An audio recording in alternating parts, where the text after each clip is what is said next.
My family and I live in Arizona, and we occasionally visit our Navajo family in Albuquerque, New Mexico. We left early to get there by noon or less. It is a very long and boring trip there, but we get there before noon and we have time to mess around and talk with our extended family. And we, kids, start to play around till the evening starts to show.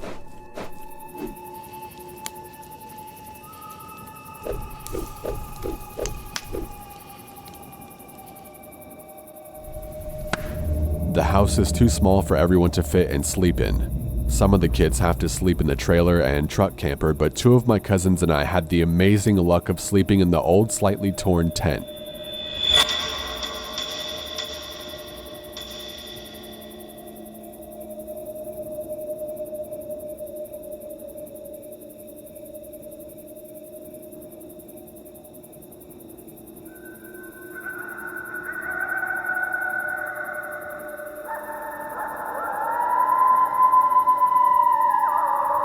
We are well asleep at this point, and for some unknown reason, I wake up. Of course, I'm still tired and rubbing my eyes while yawning, meaning I wasn't well aware of my surroundings. Once I finish rubbing my eyes, I look straight at the entrance of the tent and see a figure illuminated by the back porch light standing in front of the tent. At first I was scared, but thought it was my other cousins just messing with us. As this person was still standing outside our tent looking at us, I turned to one of my older cousins who was 2 years older than me to wake him up and tell him that someone was standing outside of our tent. He tries to brush me off, but I persist and he turns to me and asks me what I wanted. I tell him to look at the entrance of the tent, and he does. I've never seen someone go from the brink of sleep to sheer panic and alertness in their eyes that fast before. He looks at me with this panicked face and tells me to be quiet. He whispers to me that it's a Skinwalker and that we need to be quiet again. We lay there for the longest time, and from my memory it was at least an hour or more. We were just about to go back to sleep because it hadn't done anything. Then it started to move around the tent.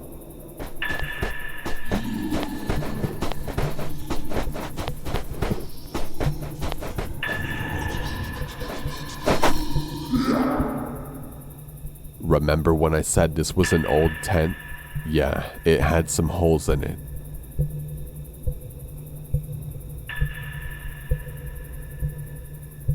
One of the holes was the size of a quarter, and I decided to be brave.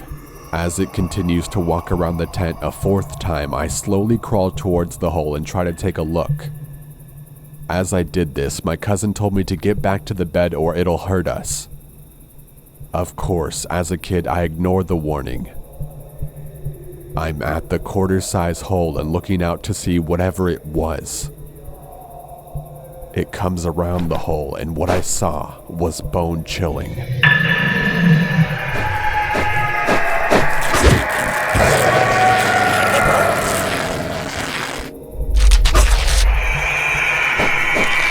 I bolt back and hide under my sleeping bag while my cousin does the same.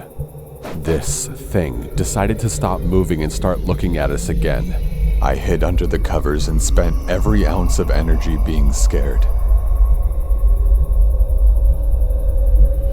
And then I finally fell asleep.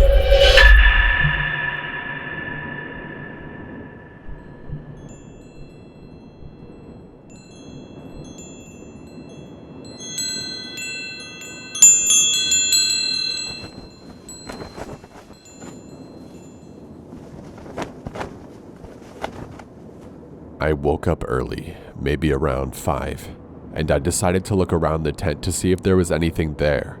I see footprints, bare footprints that send shivers throughout my body. I saw the footprints move around the tent. This hit me hard because I was now realizing it wasn't a dream. As I further investigate the footprints, I noticed that it went off track. It went off to the rocky hills nearby where we were staying at.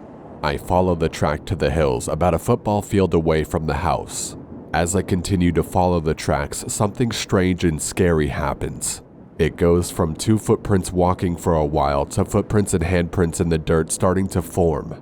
I found that kinda strange because no person would do that out here. As I followed the tracks further into the hills, the hands and feet started to get smaller and smaller.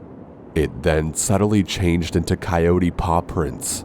That is when I stopped and turned back home, first walking fast, then onto a full-on run.